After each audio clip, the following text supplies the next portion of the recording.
vocês me fazem pensar, não sei se eu estou delirando aqui, nas recentes discussões sobre a história do Santos Dumont e do aeroporto do Galeão. Que o Galeão está às moscas e o Santos Dumont superlotado, cheio de fila, cheio de atraso, cheio de problema. O problema não é o Galeão nem o Santos Dumont, o problema é o Rio de Janeiro. As pessoas têm medo de desembarcar no Tom Jobim, ou estou enganado, de percorrer aquele trecho todo lá. As pessoas não querem ir para lá. E se as pessoas não querem, as companhias não existem. Não, mas eu não acho que é por medo. Eu nem acho que seja medo, não. Talvez também. Ué, mas acho que é uma praticidade, né, bicho?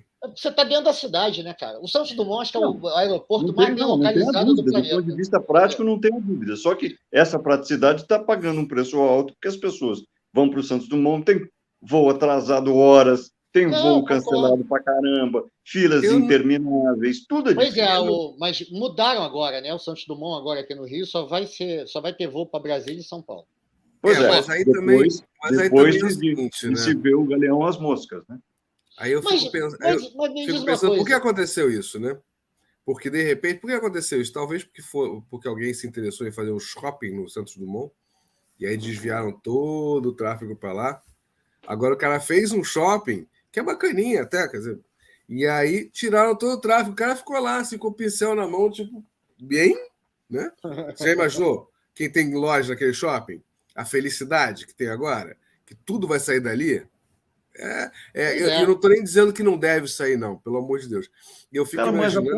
Mas a ponte aérea é bomba aquilo ali. Sempre foi. A ponte aérea é Santos Dumont, sem sombra de dúvida. Mais ou menos, né? Também. Eu acho que até o fluxo acabou. Olha, aí eu não sei, não tenho números, para mim é uma coisa absolutamente empírica. Senhoras e senhores, isso aqui é a nossa live, é ao vivo, é assim, na base do jazz, improviso. Por esse assunto a gente não tinha discutido entre a gente, mas os maluquinhos aqui acabam tendo ideias brilhantes para a conversa, e aí a gente areja um pouco o nosso bate-papo. É por isso que a gente quer vocês aqui, para vocês, inclusive, participarem com a gente, mandarem as opiniões, mandarem perguntas, reclamarem, se for o caso, elogiarem, que é melhor ainda, mas, sobretudo, para que vocês participem com a gente. Inscrevam-se no nosso canal, deem os seus likes, deem os seus dislikes aos montes, como diz o nosso João Eduardo, badalhem o sininho para vocês se atualizarem, estarem sempre conosco. Vamos nós. Agora, o fôlego está com quem? Não, eu estava querendo...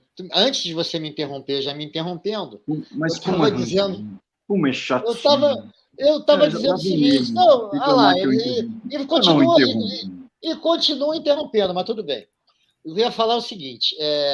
eu acho que eu não sei, isso aí é orelhada, eu não tenho a mínima ideia, eu não tenho os números, mas eu poderia apostar que o volume de voos e o volume de tráfego aéreo entre Rio e São Paulo caiu, primeiro por causa da pandemia, obviamente, e depois porque as pessoas agora estão fazendo tudo remotamente, cara.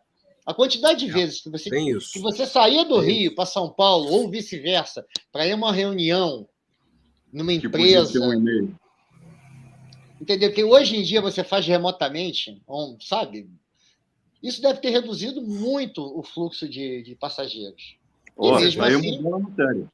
Está aí uma bela matéria a ser feita. Vou ver se eu consigo bancar essa. Vou atrás desses dados. Você tem um belo de um faro jornalístico para a gente apurar essa história, não acha, não, João? Eu acho que o volume deve ter aumentado, é muito mais barato, né, cara? Pô, antigamente eu me lembro de quando tinha que fazer alguma coisa em São Paulo. Era um dia perdido, né? Você saía de manhã, você chegava em casa moído, pegar um voo de manhã, voltar de São Paulo à noite, ou vice-versa, quem vinha para o Rio, depois tinha que voltar. Eu acho que quem voltava para o Rio ficava mais alegre, né? Eu peguei várias pontes, aquela última ponte aérea, entendeu? 9, 10 horas da noite, a galera, quando chegava aqui no Rio de Janeiro, oba! Eu vou te dizer uma coisa. Vocês ouviram as histórias? Também, por conta de algumas reuniões que eu tive no início da Globo News, a nossa querida Alice Maria falava, Guto, esteja aqui amanhã cedo, por favor. Ponto, você tinha que estar, evidentemente. Então, era o bate-volta de manhã cedinho no Rio de Janeiro, voltava no final da tarde, ou do meio para o final da tarde, aí eu me regalava um esquinho, porque naquela altura as companhias aéreas ainda nos mimavam devidamente. Então, depois de já ter encarado a reunião, já ter encarado trânsito para lá, trânsito para cá, eu me achava no direito de tomar uma biritinha. Mas, João, te atrapalhou. A gente não pegou, mas vocês já ouviram falar as histórias dos Eletra, que tinha um bar no fundo? Sim. Pois é. O pessoal diz que entrava se acotovelando para ir para o bar. Né? Quem sentou, sentou. Quem não sentou, não senta mais. E acabou-se. E aí sentava e as histórias eram maravilhosas. Né? E eu, obviamente, só ouvi as histórias. E imagina que era um bar num avião a hélice, né, cara? Devia ser um barulho bizarro, né? Mas é isso aí. Você tá bebendo, tá tudo certo. 4 motores para fazer uma ponte aérea. Meu pai brincava, 4 ventiladores, levando aquele negócio de um lado para o outro, aquele negócio prateado. Pô, assim, eu não peguei o Elétrica, mas eu peguei uma época que se fumava no avião. Fumei muito. Elétrica não fumei, não, mas, pô, fumava-se e o fundo do avião era tudo cinza.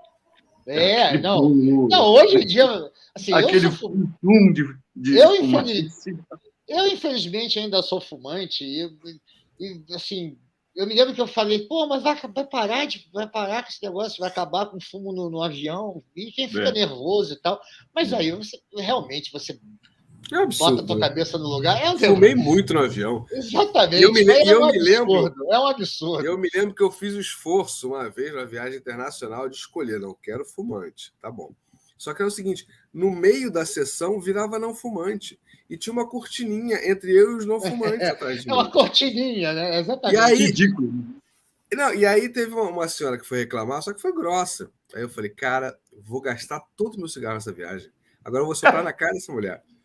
Sabe? Porque, tipo assim, podia ter pedido, podia ter sido simpático e não.